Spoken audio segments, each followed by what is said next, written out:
ভূমি ম্যাপ যেখানে সিলেটে ছাপা হচ্ছে সেটা 4/3 অর্থাৎ 4000 টাকা করে ফ্রেশটাকে উঠিয়ে নেওয়া হচ্ছে।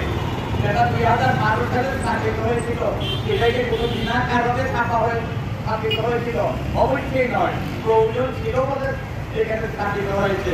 এটা উঠিয়ে নেওয়া হচ্ছে একটা স্মৃতির প্রেক্ষিতে।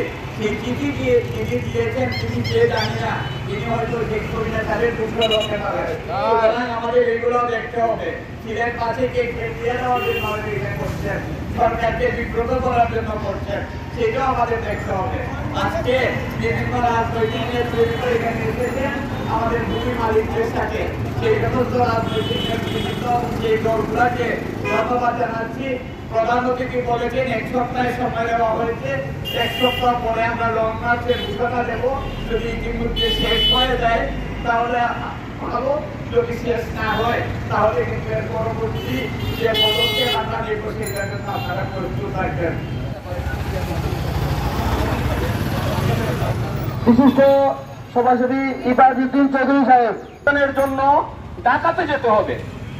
তারই সাথে সাথে আমাদের সিলেটের প্রচুর মানুষ বিদেশে। জনাব রেজাউল হাসান কোয়েস নদী বিশেষ অতিথি হিসেবে উপস্থিত রয়েছেন সিলেট মহানগর বিএনপির নির্বাচিত সংগ্রামী সাধারণ সম্পাদক জনাব ইমদাদ হোসেন চৌধুরী। সিলেট থেকে প্রেস ঢাকা স্থানান্তর কিসের জন্য, কি কারণে